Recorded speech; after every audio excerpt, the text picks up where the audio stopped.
Here we are, folks. Chapter 3 review, questions 16 through 20. And we will start with 16. We are just asked to solve the equation. So, first step is we need to, in order to simplify the expressions on the left and right, we need to follow PEMDAS. So, we need to multiply, which includes our distributive property here, before we do any adding. So, let's distribute this 2, and we will have 2a minus 16.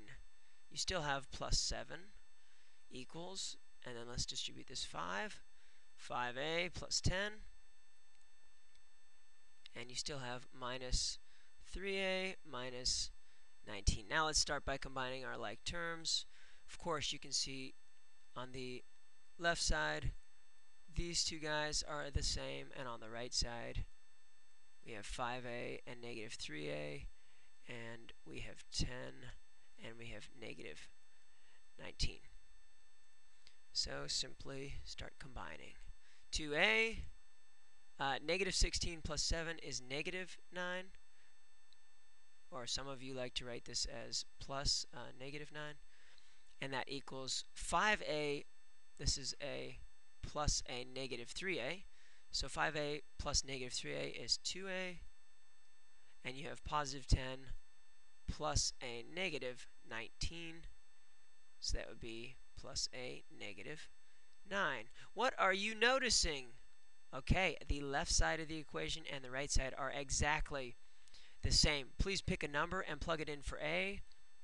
If you pick 0, guess what? You still have negative 9 equals negative 9. If you pick 100, then you have 1,991 equals 1,991. It doesn't matter what number you pick for a.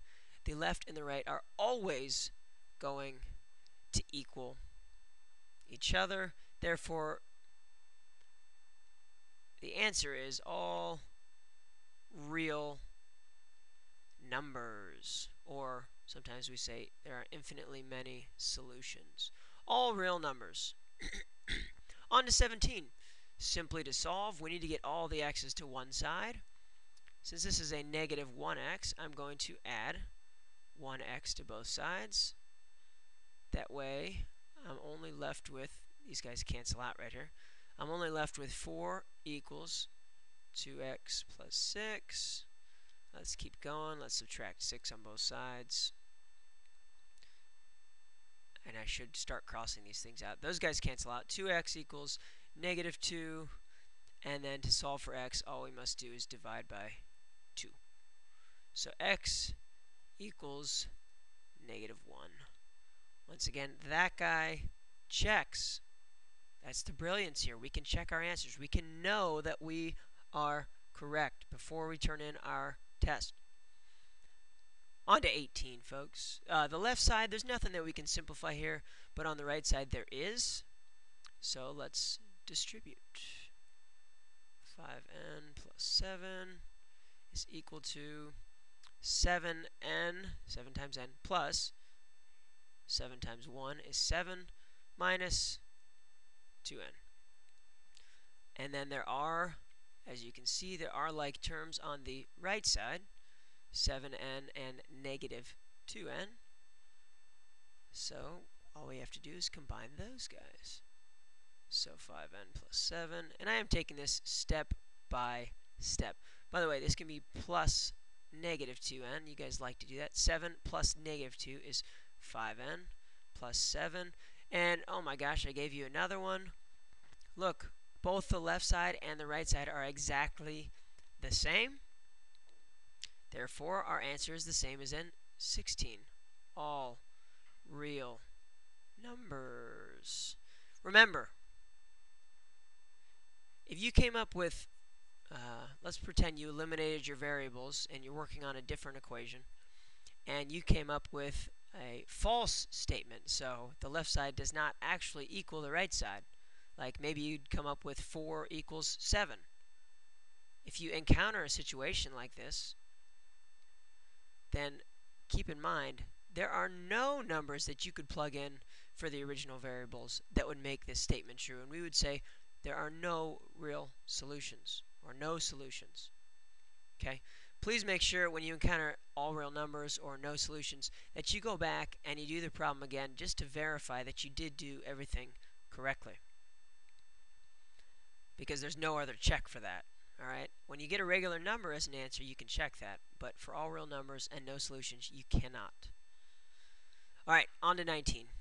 We can simplify the left side. Let's distribute negative 4p plus negative 8. And then we still have plus 8. This is equal to, let's distribute over here, 2p minus 2. And then you still have minus 7p and plus 15. So let's start combining our like terms. I'm not even going to underline them here. We've done that in the last couple. Negative 4p, it's a negative 4p, plus negative 8 and plus 8. These guys just cancel out. So I'm left with negative 4p on the left side. And on the right side, we have 2p, and this is minus 7, so it's plus negative 7. So 2 plus negative 7 is negative 5p. And you also have this negative 2 here, and this positive 15. So negative 2 plus 15 is plus 13. And now you solve. So add 5p to both sides. What the heck was that? All right.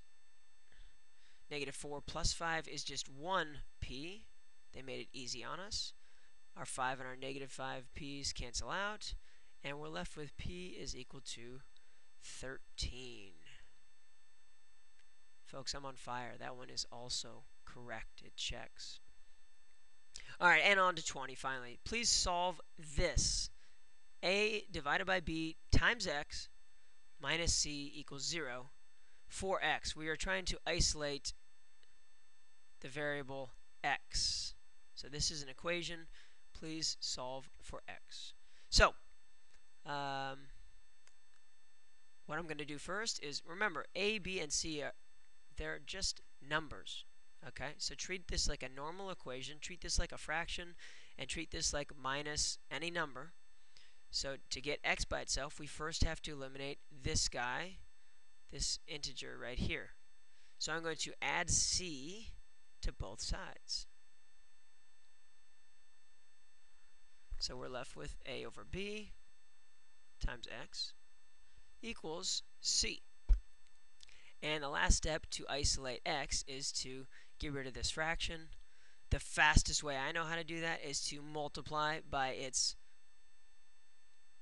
reciprocal, or we also call that its multiplicative inverse. But you got to do it on both sides. So that's actually times b over a. And let's make this c over 1 to make our life easier. So by doing this, on the left side, you can cross cancel. Those guys are gone. You're left with just 1x, or as we say it, x. And on the right side, you have c times b, or cb, divided by 1 times a, which is a. X is isolated. Therefore, we are done, folks.